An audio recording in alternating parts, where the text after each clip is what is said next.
Hello, welcome. So my name is Andrew Willoughby. I'm the US Product Development Manager at Adjust. Today we're going to be talking about creative strategies. And sometimes when we're creating creatives, it feels like you're in Vegas. You're at the craps table and you're throwing the dice hoping for some good luck.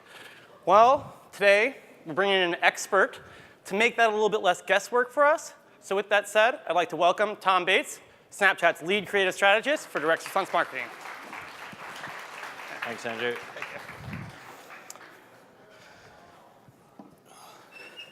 So Tom, Snapchat's been coming out with a lot of new ad formats recently. Can you kind of just run us down with what's new at Snapchat? Yeah, for sure. I think one of the benefits of working at Snapchat is that it's never a dull day. We're always trying to innovate for both the consumer and obviously for you guys in the room as well in terms of ad products. So I think, for most of you who have advertised on Snapchat, our best performance product for a long time was a Snap ad, which was a vertical video, which was all user choice, which forced everyone to tell their story in a very kind of seamless, fast way. And I think that kind of reinvented what a lot of you guys had to do and focus on that singular message. Since then, and this year has been a really exciting year for us. We have firstly launched story ads, which is a bunch of different snaps tied together, similar to a story you would create yourself. And that's been really effective at actually being able to get people to tell a little more of their story. And just recently, we've actually launched augmented reality with a direct response attachment, which allows you to install an app directly from AR, or a lens as we call it. We're seeing some great results here, and I think some of the people in this room have been some of our early testers. So a lot happening, all with a goal to kind of focus on acquisition. Yeah, so when you have all those different ad formats, is there maybe one that you'd use for different scenarios versus ads versus story ads? Yeah, so I think, like I just heard the Poshmark guys up here talking about earlier, we will always want to be learning and never have a kind of assumption that everything's going to be exactly the same as it was yesterday. For us, it's always trying to have a portfolio of ads and focusing on different formats, different messaging, and making sure that learning agenda is tied back to all the great insights you have, but then always having this sort of open mentality of maybe trying things from other platforms or trying things you've seen competitors do, and have that ability to sort of innovate beyond your basic learning agenda. If I was going to be, oversimplify it, if you've got an app that people know a lot about, you have high awareness, a Snap ad's a great way to do that, because you can tell people what to do to swipe up and engage in a very seamless way. If you've got low awareness and maybe your value prop is slightly more complex, a story ad allows you to educate around different parts of that actual app, and it allows you to be a little bit more focused on multiple messages. So they're kind of like one way to approach it. I think we've seen most clients see success in both, and I think always trying to learn what one's going to be right for you is important. I love how you're saying always test and kind of keep trying to learn. Previously, I worked at an ad network, Tapjoy, and every month we get 5 to 10 new creatives from clients, and you're just ABC testing all the time. However, sometimes it does feel a little bit like guess and check work in there. Are there maybe some golden rules of Snapchat that that can make it feel a little less guess and check? Yeah, absolutely. I think one thing that was a learning process for us is that if you've used Snapchat before, you'll realize that most of their content, or if not all of it really, is actually user choice, which means you can skip or tap through any content from a publisher, from an influencer, from your best friends, and obviously advertisers. So what that meant pretty quickly is that to actually see success, you needed to sort of change the approach for Snapchat and be native to the platform. If you just took creative from a news feed or from a video ad and just put it into Snap and didn't really respect the audience and the consumer behavior, your ad wouldn't perform that well.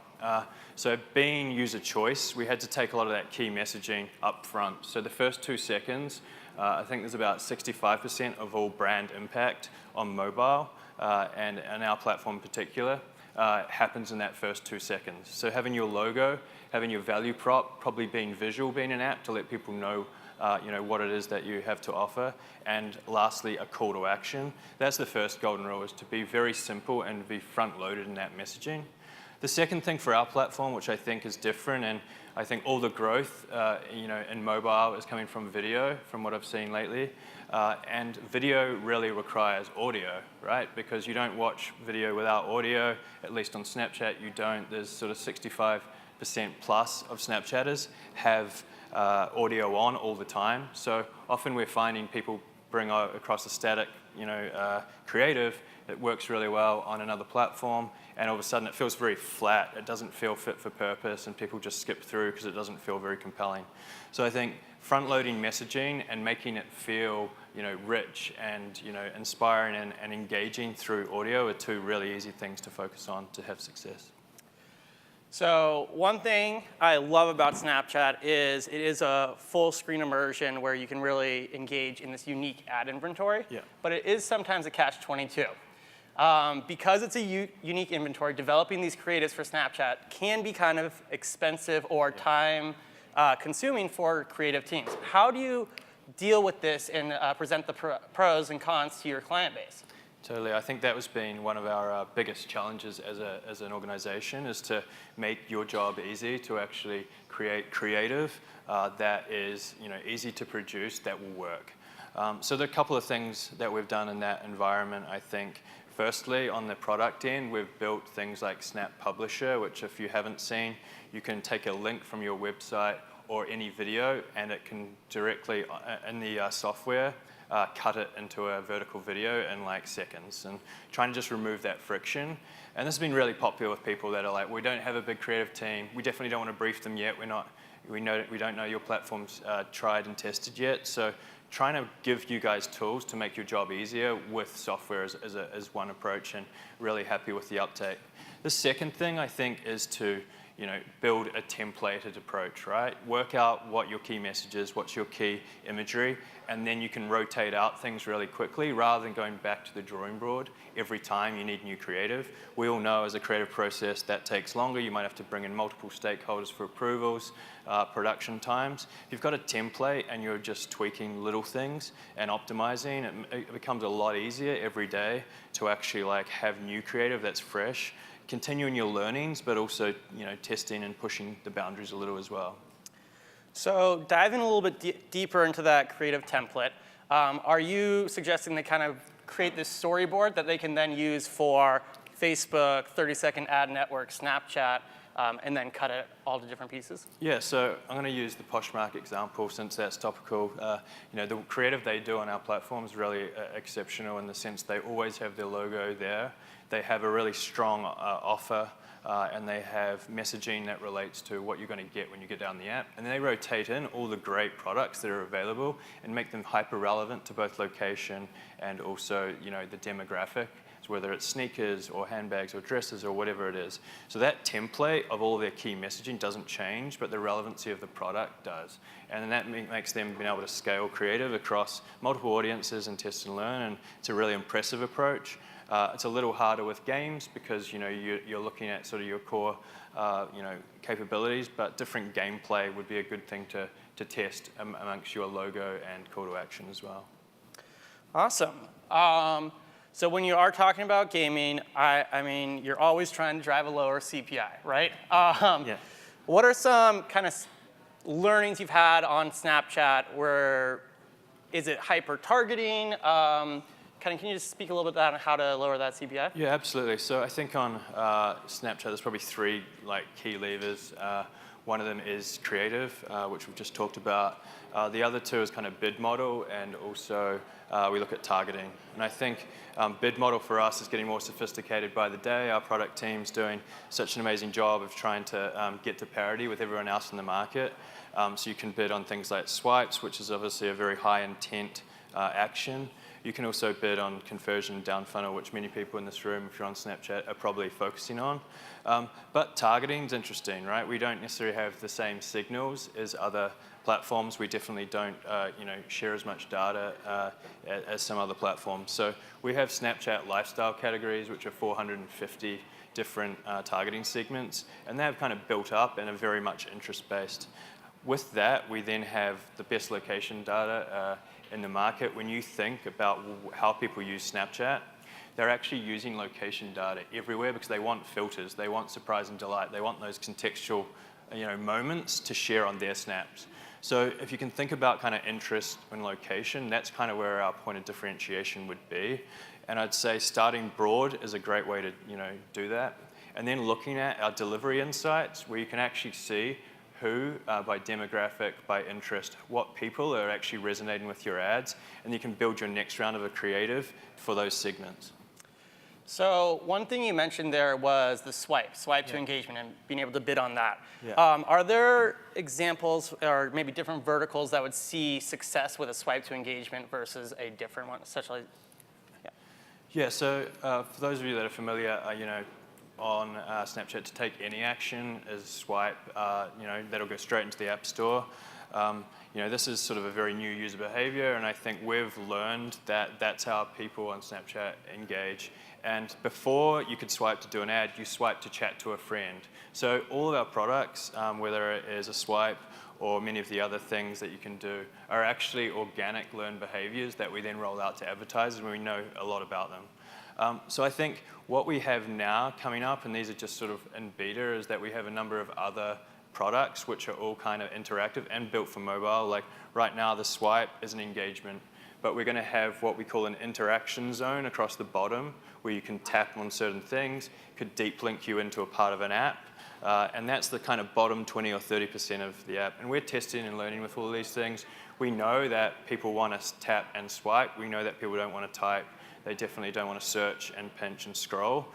So it's all about making it as seamless and easy as possible to connect with people on the app, but also to buy. And kind of one last question before I open it up to Q&A. If I could do one thing tomorrow on Snapchat to improve my creative performance, what would it be? Okay, so it's a great question.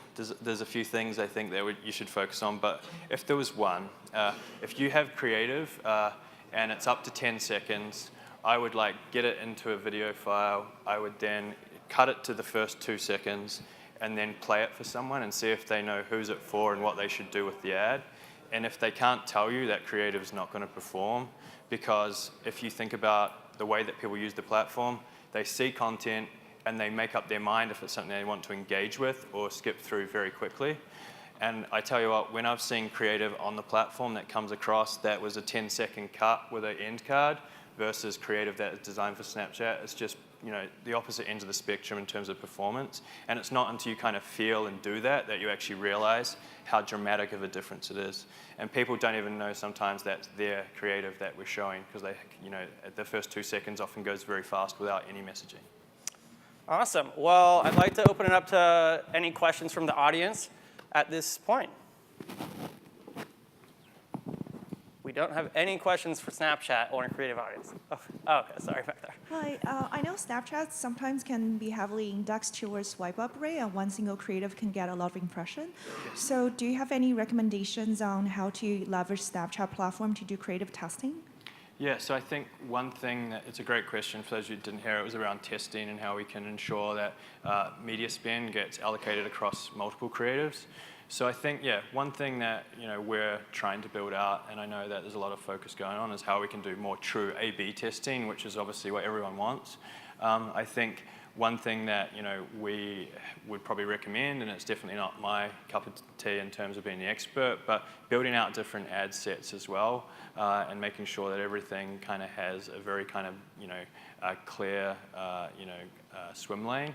I think a lot of the time people put more creatives into ad sets, and all of a sudden the spend doesn't necessarily allocate to the new creative, and it's very hard to know what's going to perform.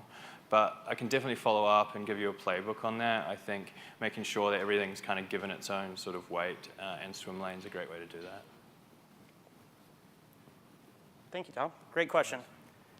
Any other questions? Well, if there aren't, I'm going to pimp Tom out. He will be downstairs at 5 p.m. at the beer garden. So when you're drinking a little bit more and you want to ask some questions to him, give him a go. Yeah. But till then, thank you, Tom, for joining us, and thank you, everyone. Thanks so much. Thank you. Cheers.